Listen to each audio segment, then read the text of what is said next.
یو کتاب مې لوستو، یو جالبه مطلب پکې لیکل شوی، ما تر تاسو یې رسومه. ډېر جالبه موضوع پکې پرته ده. دغه لیکوال وایي چې ما یو چیرته یو مطلب په فیسبوک کې یو چیرته ولوسته، یو چا لیکلي و چې زه روزانه 1000 دفعې درود وایم په رسول الله صلی الله علیه وسلم باندې، او د زما په ژوند کې ډېر مثبت تغییر راوستی دی. ژوند کې مې برکت زیات شوی دی او ژوند کې مې چارې ډېرې اسانه شوي دي.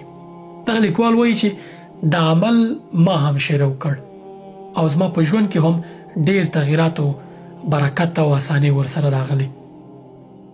دی وایي چې هغه کس یوازې یو پوسټ کړی په فیسبوک کې هر چیرته چې و او ما عملي کو او له څو کلونو راهیسې زه دوامداره همدغه عمل ترسره کوم. هغه کس خبر هم لا نه دی، اما په اجر او ثواب کې ما سره شریک دی. خپلې ټولنیزې شبکې، سوشل میډیا دا د خیر خپرولو دپاره اسباب او وسایل کړئ.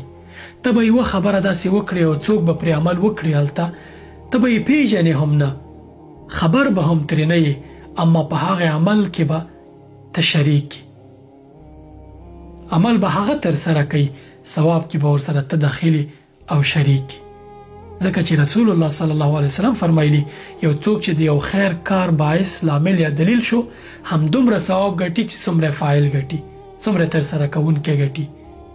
اوس یو کس پوسټ وکړ فیسبوک کې چې درود شریف ووایي دومره ځلې، او دغه لیکوال دا عادت پیدا کو هر ورځ یې وایي، همغومره ثواب چې دی لیکوال په دې خپل عمل باندې ترلاسه کوي، هغه کس چې د دې دلیل شوی او دته د فکر ورکړی دی یا د پام یې ور اړولی دی، هغومره ثواب هغه ته هم رسیږي. د دواړو له ثوابه څه نه کمیږي. سبحان الله. خپلې سوشل میډیا، فیسبوک، ټیک ټاک او نور شیونه د خیر خپرولو سرچینې کړئ. دومره ثواب به ګټئ چې حد نه لري. په قیامت کې به الله پاک عملنامه درکړي، داسې عملونه به پکې لیکل شوي چې تاسې نه دي ترسره کړي، اما ستاسې په خاطر یو بل چا ترسره کړي دي، د هغوی ثواب هم تاسو ته انتقال شوی دی. دا انسان تصور نشي کولی. هغه وخت د دې په ارزښت پوهیږي چې قیامت کې داسې احساس کوي چې ناکام یې دوزخ ته ځي، اما صحیفه دې راوځي چې الله پاک د نورو خلکو عملونه تا ته لیکلي. سبحان الله.